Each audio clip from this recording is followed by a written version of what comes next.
آج پورا پاکستان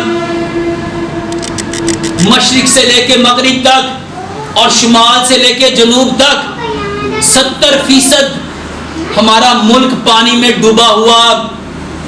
اور سچ بتاؤ, ہم میں سے کتنے لوگوں نے استغفار کی, کتنے لوگوں نے توبہ کی, کتنے لوگوں کو یہ ریئلائز ہوا کہ یہ میری غلطیوں کی وجہ سے ہے, یہ میری بدعمالیوں کی وجہ سے ہے, یہ جو حالات بن رہے ہیں اس کا سبب میں ہوں. ہم میں سے کتنے لوگوں نے اللہ کے سامنے اپنی جبین کو جھکایا, کتنے لوگوں نے اپنی آنکھوں سے پانی بہایا, کتنے لوگوں نے اللہ کے سامنے اپنے گناہوں کے اوپر استغفار کیا. میرے محترم بھائیوں اور بہنوں, ہم میں سے کتنے ہیں ایک لمحے کے لیے سوچو جس نے صرف اس بات کا اقرار ہی کیا ہو, اس بات کا اظہار ہی کیا ہو کہ یہ جو کچھ ہو رہا ہے, یہ جتنے معاملات ہو رہے ہیں یہ میری بدعمالیوں کی وجہ سے ہے, یہ میرے گناہوں کی وجہ سے ہے. میرے محترم بھائیوں, یہ گناہ صرف معاشرے کو نہیں بگاڑتے, ہمارے کردار کو بگاڑ دیتے ہیں. اور دیکھو اس کا منظر, آج وہ لوگ جو پردے دار تھے, باحیا تھے, با کردار تھے, آج بے یار و مددگار کھلے آسمان کے نیچے اپنی زندگی گزارنے پہ مجبور ہیں. بے بسی کی کیفیت کیا ہے؟ چاروں طرف پانی ہے, اوپر سے پانی برس رہا ہے, نیچے سے پانی بہ رہا ہے, پراپر کھانا نہیں, پراپر پینا نہیں, پراپر سونا نہیں. سبب کیا ہے؟ ایک دوسرے کو واعظ و نصیحت نہیں کی, تلقین نہیں کی. میرے محترم بھائیوں اور بہنوں, اس وقت ضرورت اس امر کی ہے ہم اپنی اس غلطی کو جانیں, اپنی اصلاح کریں, اپنے معاملات کی اصلاح کریں. جو ہم سے ہو چکا ہے اللہ کے سامنے گریہ زاری کرے, اللہ کے ساتھ رجوع کرے, اللہ کی بارگاہ میں لوٹ آئے. کہیں ایسا نہ ہو کہ وہ عذاب جس میں آج 70% پاکستان ڈوبا ہوا ہے, کہیں وہ عذاب ہمارے گھروں میں آ پہنچے, ہماری زندگیوں میں آ پہنچے. غفلت سے جاگو, ہوش کے ناخن لو, اپنی اصلاح کرو, اپنے معاملات کی اصلاح کرو, اپنے اعمال کی اصلاح کرو, اپنی زندگیوں کو صاف ستھرا کرو. اپنی آنکھوں سے صرف وہ دیکھو جو رب چاہتا ہے, اپنی زبان سے وہ بولو جو رب چاہتا ہے.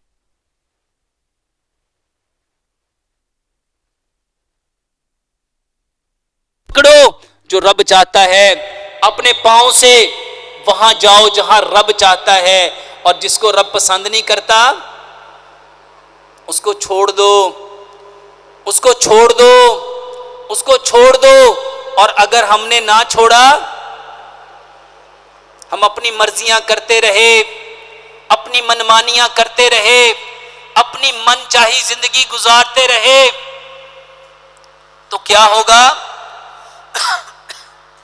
تو میرے محترم بھائیوں اور بہنوں, ہلاکت, بربادی, تباہی, فتنے, فساد یہ ہماری زندگیوں کو گھیر لیں گے. اور دیکھو روز نیا فتنہ ہے, ہم ایک فتنے سے, ایک عذاب سے نکلتے نہیں, دوسرا عذاب ہمارے اوپر آ جاتا ہے. کہیں مہنگائی کا عذاب ہے, کہیں بے روزگاری کا عذاب ہے, کہیں پہ میرے محترم بھائی اور بہنوں اپنے کھانے کے لالے پڑے ہوئے ہیں, اور اوپر سے یہ ناگہانی آفت. اس کو سمجھو, جب یہ پورا پنجاب ڈوبے گا سبزیاں کہاں سے آئیں گی؟ اناج کہاں سے آئے گا؟ پھل کہاں سے آئیں گے؟ آپ کی ضروریات زندگی کیسے پوری ہوگی؟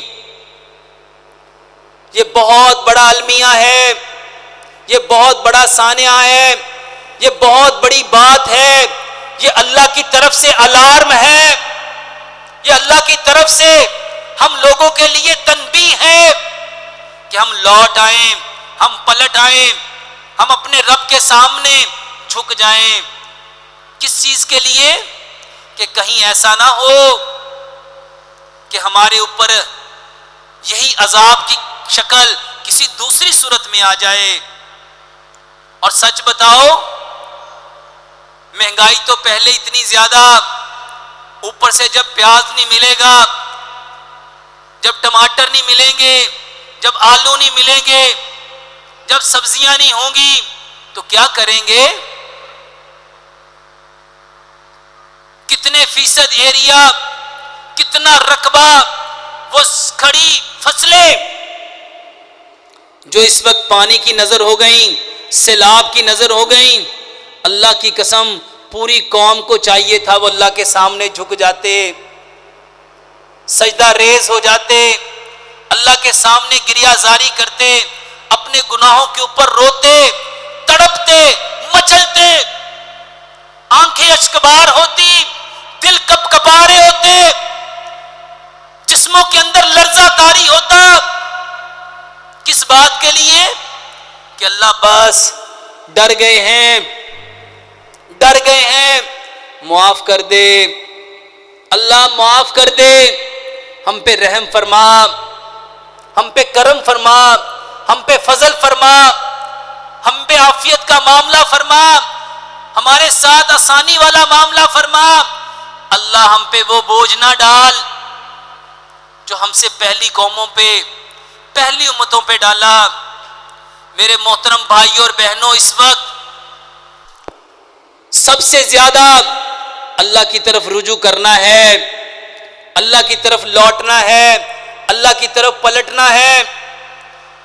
یہ آج کا جمعہ، واللہ اللہ سے توبہ کرو، اللہ سے معافیاں مانگو۔ ذرا ایک لمحے کے لیے سوچو، جس رب نے وہ پانی کا ریلا اس طرف بھیج دیا ہے، کیا وہ اس طرف نہیں بھیج سکتا؟ کیا وہ ادھر نہیں آ سکتا؟ خدا را کہیں دیر نہ ہو جائے، اپنے اللہ کے سامنے ڈر جاؤ، ڈر جاؤ، ڈر جاؤ اس وقت سے کہ جب تم کرنا بھی چاہو گے تو کچھ کر نہیں سکو گے۔ اس وقت موقع ہے، اس وقت وقت ہے، اپنے رب کے سامنے ہم اپنے گناہوں کی معافی مانگیں، اور اپنے ان بہن بھائیوں کے لیے، اپنے ان بزرگوں کے لیے، ان بچوں کے لیے جو اس وقت ناگہانی آفت میں، اس سیلاب میں پھنسے ہوئے ہیں، ان کے لیے محنت کریں، ان کے لیے کوشش کریں، ان کے کھانے کے لیے، ان کے پینے کے لیے، ان کے لباس کے لیے، ان کے بستروں کے لیے۔ میرے محترم بھائیوں، ان کا سب کچھ بہہ گیا، صرف تن پہ کپڑا ہے۔ یہ زلزلے کیوں آتے ہیں؟ اللہ سے دعا کرتے ہیں کہ اللہ سبحانہ و تعالی ہمیں اس موضوع کو 100% قرآن اور حدیث سے بیان کرنے کی توفیق عطا فرمائے، اور ہم سب کو اس موضوع کو بیان کر کے سب سے پہلے اس کو سمجھنے کی، سمجھ کے عمل کرنے کی، اور عمل کر کے اس خوبصورت پیغام کو اس کائنات کے اندر بسنے والے جتنے کچے اور پکے مکانوں میں انسان ہیں ان تک پہنچانے کی توفیق عطا فرمائے۔ میرے محترم بھائیوں اور بہنوں،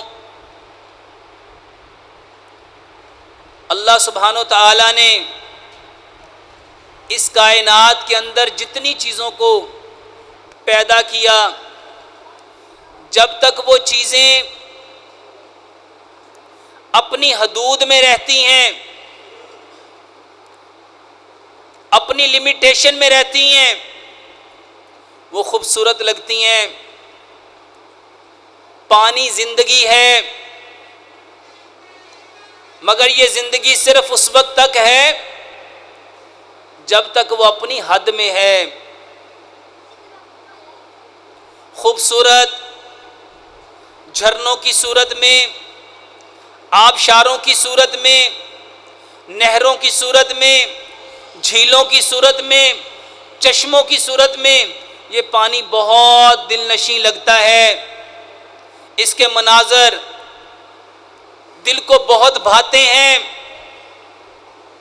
اور لوگ اس پانی میں جا کے خوشی محسوس کرتے ہیں، مگر یہی پانی جب اپنی حدوں کو توڑتا ہے، اپنی لمٹس کو چھوڑتا ہے، تو میرے محترم بھائیوں اور بہنوں، وہ خوبصورت جھرنے، وہ خوبصورت آبشاریں، وہ خوبصورت ندی نالے میرے محترم بھائیوں تباہی کا منظر پیش کرتی ہیں۔ اور یہی پانی جب اپنے کناروں سے باہر آتا ہے، اپنی لمیٹیشن سے باہر آتا ہے، پھر ہلاکت کا، تباہی کا، بربادی کا اور ہر طرف حسرت و ندامت کا، افسوس کا باعث بنتا ہے۔